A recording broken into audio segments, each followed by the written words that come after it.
warahmatullahi wabarakatuh. Alhamdulillahirabbil alamin wa bihi nasta'in wa ala umuri dunya waddin wa salatu wassalamu ala asyrafil anbiya'i wal mursalin wa ala alihi wa sahbihi ajmain. Amma ba'd. Selamat pagi anak-anak. Apa kabar hari ini? Semoga hari ini dengan keadaan baik-baik saja ya anak-anak dan diberkahi oleh Allah Subhanahu wa taala. Baik, pertemuan kali ini pertama Bapak akan menjelaskan tentang materi kunikmati keindahan Al-Quran dengan tajwid. Bapak akan menjelaskan materi pokoknya, yaitu hukum nun sukun dan tanwin.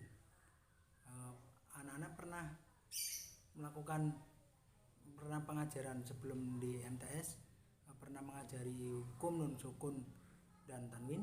Jika belum, dan jika sudah, ini Bapak akan menjelaskan yang lebih rinci dan semoga siswa-siswi bisa mengerti ya. Baik, hukum nun sukun dan tanwin merupakan hukum tajwid yang sering kita jumpai ketika membaca Al-Qur'anul Karim. Oleh karena itu, agar kita mengenal hukum nun sukun dan tanwin, mari kita simak penjelasan dari Bapak ini ya. Yang pertama, pengertian nun sukun. Nun sukun sendiri adalah nun yang bertanda sukun. Nun sukun juga dikenal dengan sebutan nun mati. Kemudian, tanwin. Apa sih tanwin? Tanwin itu bahasa ialah at-taswid. Artinya apa? Ada yang tahu, teman-teman?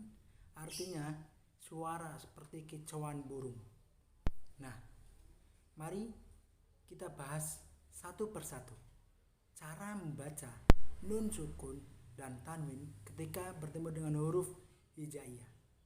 Hukum nun mati dan tanwin dibagi menjadi 4. Yang pertama idhar, kemudian idgham. Idgham sendiri dibagi menjadi 2. Yang pertama idgham bil ghunna dan idgham bila ghunna.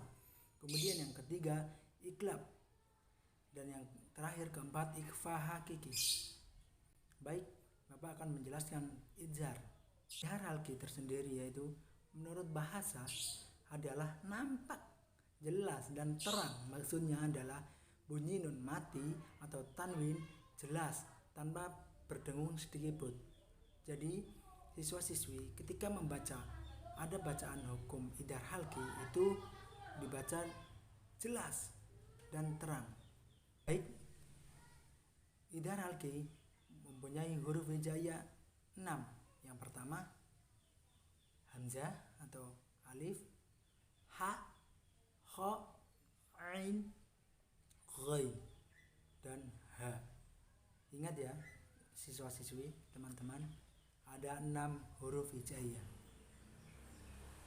Nah, di sini dibaca dengan tempo 1 harakat saja.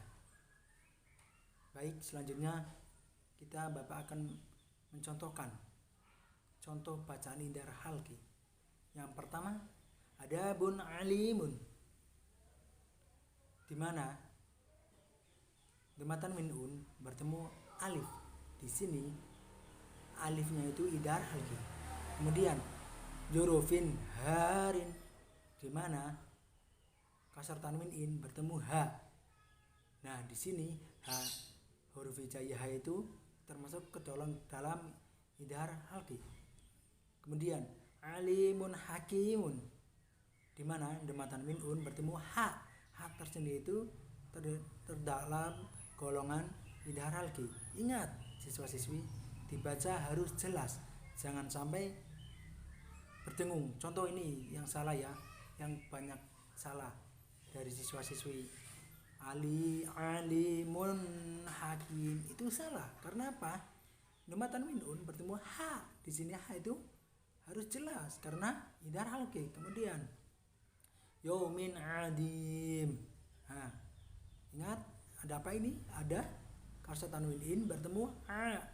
A tersendiri idhar halki. Kemudian yang kelima azizun ghafur, di mana dematan min un bertemu gha. Gha tersendiri idhar halki. Kemudian yang terakhir min khairin, di mana nun sukun bertemu kha. Kho tersendiri termasuk ke dalam golongan idhar halki. Itu contoh idhar halki ya teman-teman. Selanjutnya idgham. Idgham tersendiri dibagi menjadi dua, yaitu idgham bil ghunna. Idgham bil ghunna menurut bahasa, idgham bil ghunna adalah meleburkan atau memasukkan dengan berdengung bila bertemu dengan salah satu dari 4 huruf hijaiyah antara lain ya, nun, mim, wawu. Adapun cara membacanya adalah dengan meleburkan atau memasukkan bunyi huruf yang pertama kepada huruf sesudahnya, sehingga bunyi huruf yang pertama tidak terdengar lagi dan harus dibaca dengan dengung sepanjang 2 harakat. Ingat ya siswa-siswi, ada 4 huruf hijaiyah termasuk dalam idgham bil ghunna. Yang pertama siwa nun, di mana nun sukun bertemu wa sendiri termasuk ke dalam idgham bil ghunna. Kemudian ada bumuin, di mana matan nun bertemu mim sendiri termasuk ke dalam idgham bil ghunna. Kemudian hisabai yasira, kenapa dibaca dengung? Karena fathatan min an bertemu ya sendiri itu termasuk ke dalam idgham bil ghunna. Kemudian jannatin naim harus berdengung karena karsa tanwin in bertemu nun atau nun sendiri termasuk ke dalam idgham bil ghunna. Selanjutnya idgham yang satunya yaitu idgham bila ghunna, di mana idgham bila ghunna meleburkan atau memasukkan tanpa berdengung. Maksudnya adalah bunyi nun mati atau tanwin dilebur atau dimasukkan ke dalam huruf yang menyambutnya tanpa berdengung.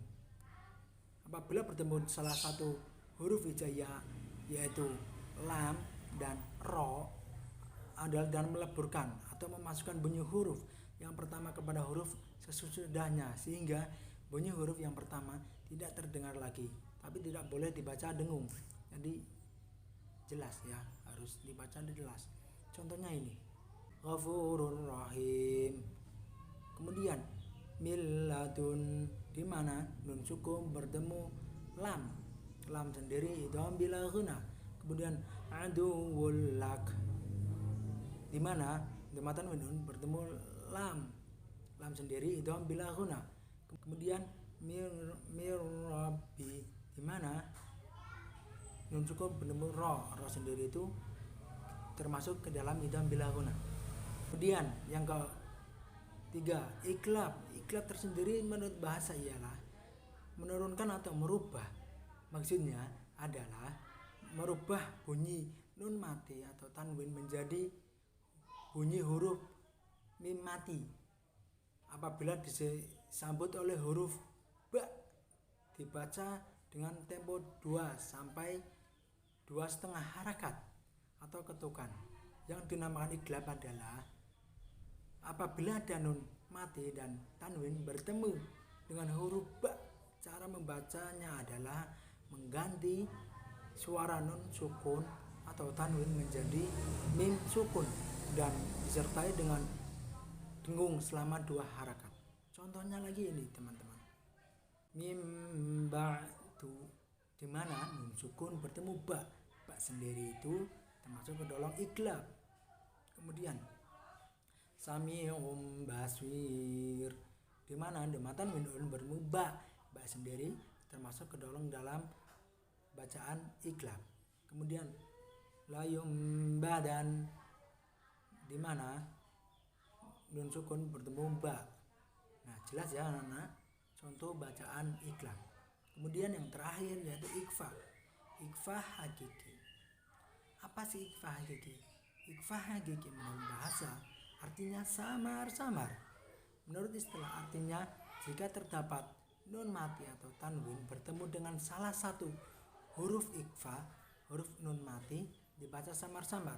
Huruf ikhfa itu ada 15. Yang pertama ta, tha, jim, da, zal, za, sin, shin, shod, dot, to, do, fa, qaf dan kaf. Ingat ya adik-adik, ada 15 huruf ikhfa hakiki. Kemudian contohnya ma indafiq. Kasar tanwin ini bermuda dan sendiri termasuk ikhfa hakiki. Kullang darabna, di mana fathah tanwin an bertemu do tersendiri ikhfa hakiki. Kemudian dzurriyyatan thayyibat, tak fathah tanwin an bertemu to. Nah, di sini tanwin.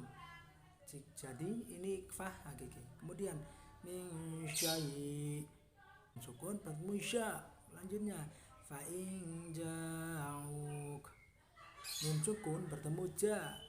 Kemudian likullin ja'alna, kasar tanwin in bertemu ja sendiri termasuk ke dalam huruf ikhfa hakiki. Kemudian wala in qulta bertemu qaf. Ingat, bacanya harus samar-samar.